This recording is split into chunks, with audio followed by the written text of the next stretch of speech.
In this lesson, I'll discuss installing Windows Server 2016. There are a few things that we need to understand about installing Windows Server 2016, so I'm going to install it on a virtual machine. The very first thing that pops up is the language. I'm going to click Next because my language is English. I'm going to click the Install Now button, which will bring up a configuration screen. There are several options here. We have Windows Server 2016 Standard and Desktop Experience. The Desktop Experience means that we have a GUI installed. We want this edition. Next is accepting the license terms, and we'll click Next after this. Then we want a custom install because this is the first time that we are installing the operating system. If there are extra drives, we want to make sure that we select the drive that we want Windows installed in. We can customize this through the screen shown here. Where do we want to install Windows? I'll click Next because it's the only drive I have. Since this is a virtual machine, the process takes a very small amount of time to install Windows.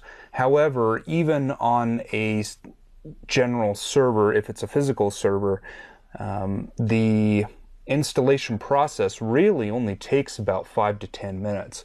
It is a very, very quick installation, even if you have slower disks.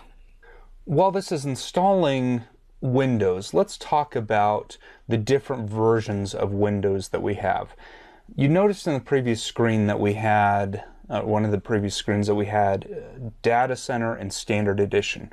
Standard Edition is generally meant for a normal server. We're not going to do too much with it.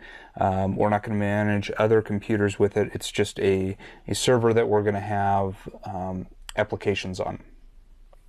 The Data Center Edition allows us to have more things like virtual machines running, and the licenses are a little bit more expensive because we're going to be running different programs that are really meant for a data center.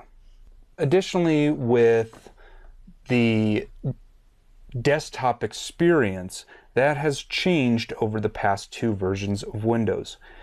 In Windows 2012, Windows Server 2012 rather, it was called, the non-GUI version of Windows was called Core.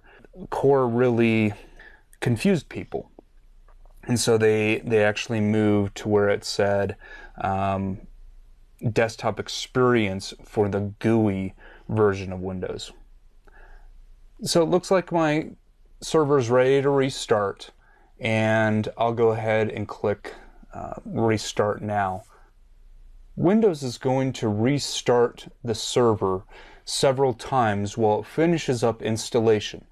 Specifically in this process, we have Windows is trying to figure out what kind of computer or server that we're running and installs specific drivers in order to make sure the system works.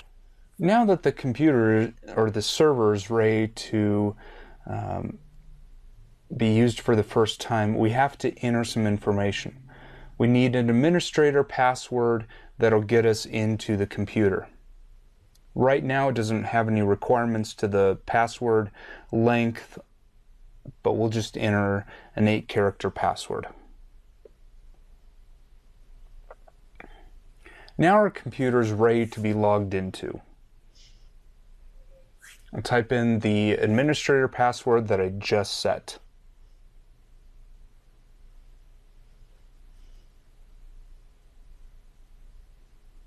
Once Windows starts, you'll notice that we have a server manager that comes up.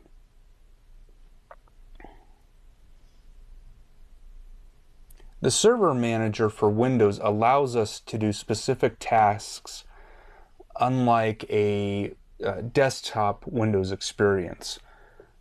This allows us to quickly manage the server when we need to. When you start the server, we should see these two boxes here.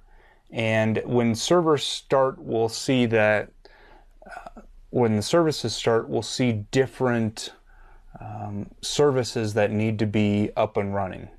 Now these will start to be turned on automatically. You'll notice that there are some services that have not started automatically. Let's go ahead and start these each one by one.